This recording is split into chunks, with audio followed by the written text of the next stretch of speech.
Bom dia, turma. Nós vamos dar início agora a uma aula de ciências do sexto ano. E na nossa aula de hoje, nós vamos terminar o nosso conteúdo de sistema locomotor. Quem tem livro encontra esse conteúdo no capítulo 12, que tem início na página 200 do livro. Nós vimos que o sistema locomotor ele é formado pela junção de outros dois sistemas, o sistema muscular e o sistema esquelético.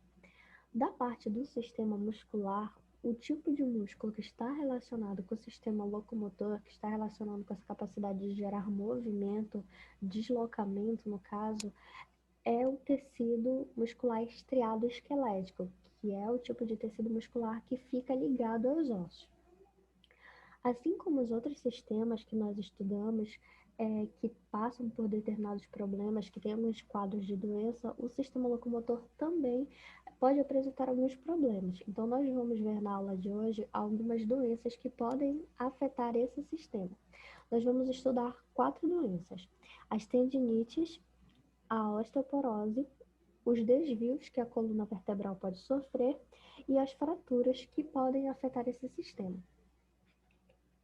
Então, começando pelas tendinites. As tendinites podem ser definidas como inflamações que vão acometer os tendões.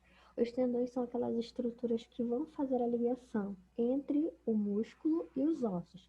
Então, que vão permitir com que a contração muscular faça com que os ossos aos quais esses músculos estão ligados se movimentem. Então, quando o músculo contrai, ele puxa o tendão e o tendão que está ligado ao osso vai puxar, por sua vez, esse osso. Isso vai gerar movimento. Quando o tendão, então essa estrutura fibrosa e resistente, ela sofre inflamação, nós dizemos que aí nós temos um quadro de tendinite. A tendinite, ela pode causar muita dor no local acometido. Essa região, ela pode inchar, então nós temos um edema nessa região. A região pode ficar avermelhada e a pessoa pode sentir calor nessa região que está afetada, que o tendão está, então, inflamado. A tendinite, ela pode ser gerada por alguns fatores, dentre eles movimentos repetitivos. Então, quando a pessoa ela executa várias vezes o mesmo movimento, ela com o tempo pode ter um quadro de tendinite. Então, pessoas que trabalham, por exemplo, horas e horas na frente do computador digitando, é possível que elas tenham esse tipo de lesão no tendão da região do punho. Além de pessoas que trabalham, então, digitando, que fazem esse movimento repetitivo de digitação, pessoas que praticam algum tipo de esporte sem a devida orientação, ou mesmo que com orientação, elas passam um pouco da medida e forçam demais os tendões, também podem ter quadro de tendinite. A tendinite, ela vai necessitar, então, de ajuda médica no caso do trabalho. Se a pessoa, então, está com uma lesão por conta desse esforço repetitivo, ela pode ter que se afastar do trabalho. Por isso, as tendinites, às vezes, são consideradas doenças ocupacionais, que estão muito relacionadas com a execução de determinada função no trabalho. E a pessoa pode precisar de um afastamento para aquela região ela ficar imobilizada por um tempo. Pode ser administrado medicamentos, mas tudo isso tem que ser avaliado por um médico. Então, é uma doença que pode afetar diversos profissionais, que pode afetar esportistas e que precisa de tratamento e orientação médica. Nós temos também a osteoporose. A osteoporose é uma doença que vai acometer os ossos. Nós podemos dizer que a osteoporose é uma doença que faz com que o indivíduo ele tenha redução da massa óssea. Os ossos eles são compostos, além de células, pela matriz intercelular ou extracelular, que, como eu falei para vocês, é formada por uma parte orgânica e por uma parte inorgânica. Então, esses componentes que ficam aí banhando as células apresentam tanto uma parte orgânica, que são as proteínas, as fibras que vão estar presentes lá, fibras colágenas e outros tipos de fibra, e também vai ter uma parte inorgânica, que é formada pelos sais, cálcio, fosfato e outros sais que vão estar presentes formando essa matriz intercelular. Quando o indivíduo ele começa a perder massa óssea, os ossos eles vão ficando mais finos, eles vão ficando mais porosos e vão ficando mais frágeis. Nessa imagem aqui, nós temos um quadro avançado de osteoporose. Então, aqui nós temos um osso, estrutura de um osso sadio, é normal a presença de pequenas entranças no osso, então o nosso osso, se nós formos olhar, analisar ali o microscópio, ele é poroso, mas quando o indivíduo tem osteoporose, esses poros, esses espaços no osso vão ficando cada vez maiores, o osso vai ficando cada vez mais fino, cada vez mais frágil, mais poroso, e a pessoa, mesmo com um esforço considerado leve, pode ter uma fratura, pode ter uma lesão nesse osso. Então, aqui, num quadro avançado, o osso da pessoa, a estrutura óssea, poderia ficar dessa forma. Então, observe como nós temos uma estrutura bem fininha, bem frágil, que com menor esforço poderia se quebrar.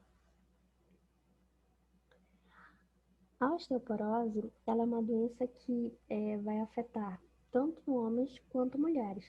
E é uma doença que tem crescido, o registro de osteoporose tem crescido muito. Isso se deve, entre alguns fatores, por conta do aumento da nossa população mais idosa. A osteoporose é uma doença que acomete pessoas que têm uma maior idade, 45, 50 e aí por diante. Então, afeta mais essas pessoas de maior idade. Como a nossa população ela está envelhecendo, nós temos cada vez um número maior de idosos compondo a população, o quadro de osteoporose também tende a crescer. Então, tem-se observado um aumento da osteoporose. Pode acometer tanto homens quanto mulheres, mas a osteoporose é uma doença mais comum em mulheres, porque em determinado período da vida da mulher, então tem um momento da vida da mulher que ela vai ter uma diminuição no nível de alguns hormônios. Os hormônios são substâncias produzidas por algumas células do nosso corpo e eles são lançados na corrente sanguínea. Eles vão ter várias atuações no nosso organismo. Existe um período na vida da mulher que a produção de determinados hormônios diminui. E com essa diminuição desses níveis hormonais, a massa óssea também acaba sendo diminuída. Então, o osso, por exemplo, não consegue mais reter tanto cálcio quanto ele retinha antes por conta desse desnível hormonal. Então, a osteoporose é uma doença mais comum em mulheres. Então, a partir dos 45, 50 anos, se observa esse quadro com mais frequência em mulheres. A princípio, a osteoporose é uma doença bem silenciosa. Então, a pessoa pode ter a osteoporose, mas ela não apresenta nenhum tipo de sintoma. Então, a doença vai progredindo, e muitas vezes ela só descobre que tem osteoporose porque ela foi fazer um esforço que ela nem considerava um esforço muito grande e acabou fraturando, acabou quebrando um osso. Então, ela vai ao médico e o médico, fazendo alguns exames, consegue diagnosticar a pessoa já com um quadro normalmente já avançado de osteoporose. Quando a pessoa descobre que tem essa doença, logo no começo, é mais fácil de fazer um tratamento e prevenir, assim, a perda excessiva dessa massa óssea. Então, para pessoas que são mais idosas, o recomendado é que essas pessoas façam exames preventivos.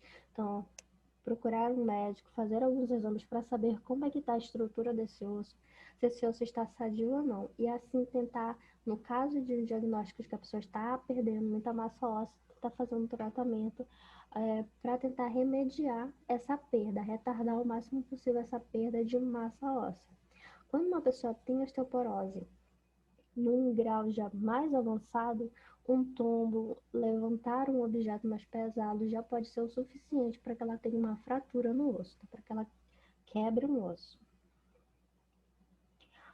Nós temos também os desvios da coluna, que vão afetar o sistema locomotor.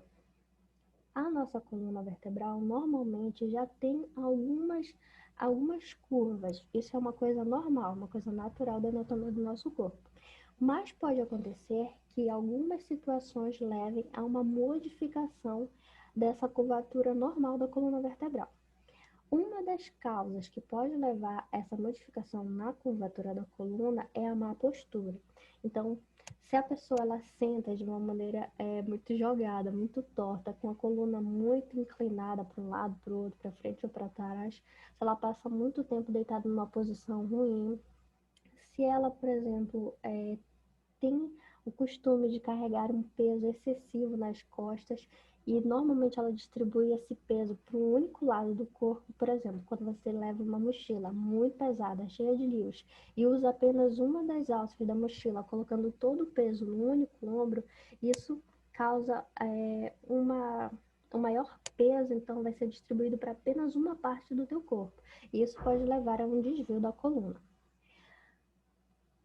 Nós temos alguns tipos de desvio da coluna, então dependendo de como a curvatura da coluna foi afetada, nós damos um nome a esse desvio. Nós temos 3 tipos de desvios: a cifose, a lordose e a escoliose. A cifose é o desvio na coluna que se observa quando a pessoa tem uma curvatura muito acentuada da região torácica. Então, lembre que a coluna vertebral é dividida em várias regiões. Dentre elas, nós temos essa região aqui, que é a região torácica.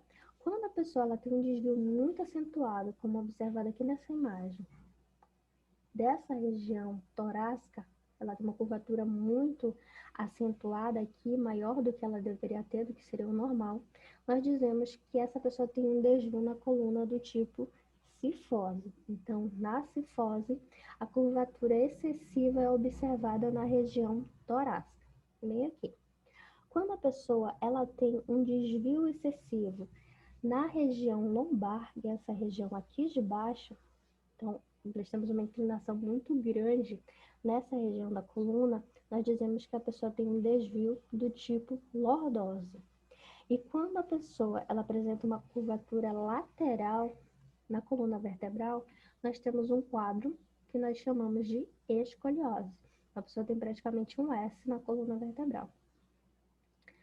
Então, esse tipo de desvio, esses desvios podem ser pela má postura, pelo carregamento excessivo de peso, por fazer um exercício físico de uma maneira errada. Então, todos esses fatores podem levar a um problema com desvio na coluna vertebral. O mais indicado é que a pessoa tenha muito cuidado com a postura, principalmente pessoas que passam muito tempo sentadas. E aquelas pessoas que têm que carregar determinado tipo de peso, o recomendado é que ela faça a distribuição correta desse peso, não forçando mais um dos lados do corpo do que o outro, porque isso pode causar um desvio dessa coluna. E nós temos também as fraturas. As fraturas são lesões que vão acometer os ossos, então nós vamos ter um rompimento desse osso. Esse rompimento ele pode ser parcial ou ele pode ser total, o osso pode ser quebrado, totalmente rompido. As lesões ósseas, as fraturas, elas podem ser por conta de um trauma, então uma queda, uma pancada, um aperto muito grande que a pessoa possa sofrer em determinada região do corpo pode levar a uma fratura, uma lesão, pode ser parcial, pode ser total. O estresse, então, quando determinada região do corpo ela sofre um movimento repetitivo com uma força maior do que aquele osso é capaz de suportar, isso pode levar a uma fratura.